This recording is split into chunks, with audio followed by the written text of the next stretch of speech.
Spoiler alert. The subject of whether only Targaryens can claim dragons is brought up by Rhaenyra's idea in House of the Dragon to turn people who may not have thick Valyrian bloodlines into Dragonriders, even if they are Targaryen bastards. Based on George R.R. Martin's Fire and Blood, House of the Dragon is set during the height of House Targaryen's authority, after the Dance of the Dragons, however, in which the Targaryen animals were made to fight among themselves as Rhaenyra and Aegon II fought for the crown. The strength and influence of the House of the Dragon would never be the same.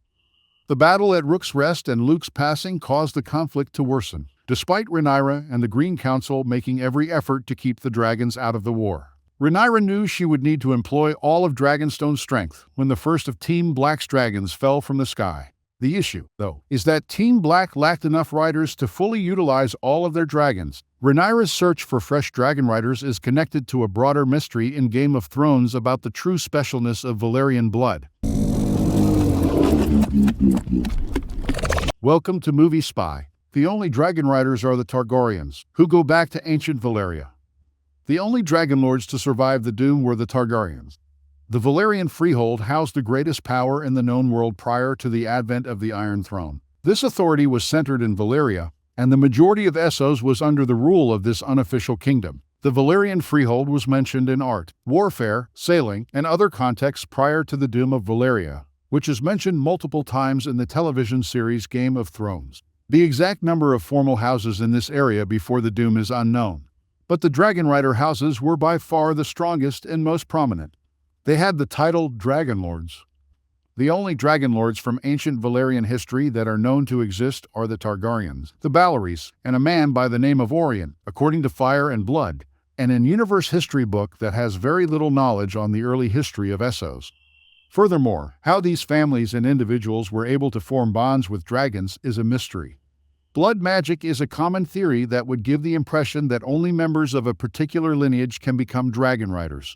The Targaryens were not the most prominent family in Old Valyria, only because they were Dragonlords. But the only Dragonlords to survive the Doom of Valyria were the Targaryens, presumably because they managed to establish themselves at Dragonstone. Aegon Targaryen and his sisters will ride their dragons to Westeros and conquer the continent some 100 years after the Doom. Though not Dragonlords, House Valyrian was one of the old Valyrian families. Nevertheless, Targaryens had numerous marriages with Valyrians, giving birth to multiple Valyrian Dragonriders. Dragons became a symbol of House Targaryen's strength, as they became the strongest power in the world following the Doom. How non-highborn Targaryens can ride dragons. An explanation of dragon seeds. It is very likely that all dragon seeds had Valyrian blood.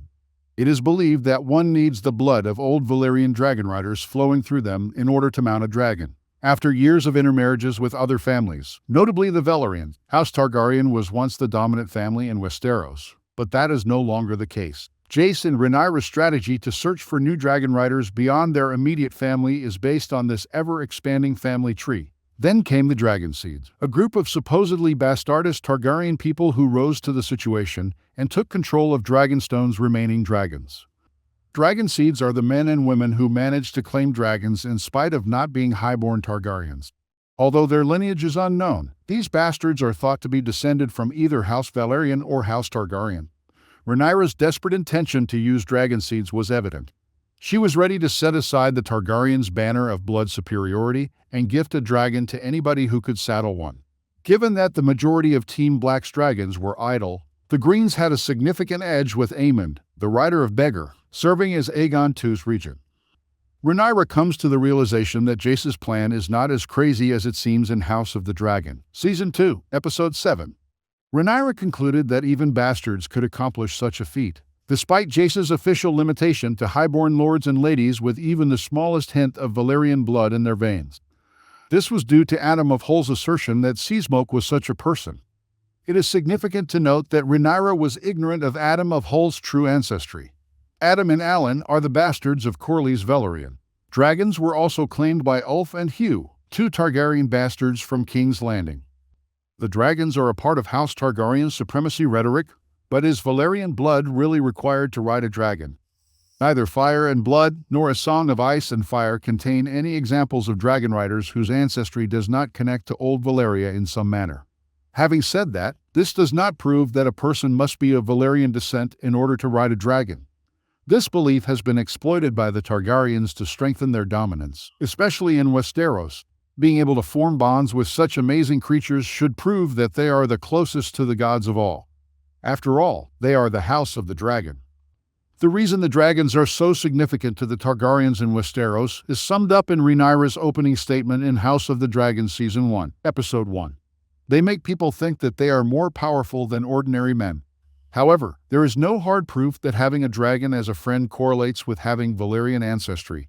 In A Song of Ice and Fire, the mechanics of blood magic are not even entirely known. The fact that the laws governing the magic system and the potential existence of many gods are left up for interpretation is one of the things that makes George R.R. Martin's universe so fascinating. Thanks for watching.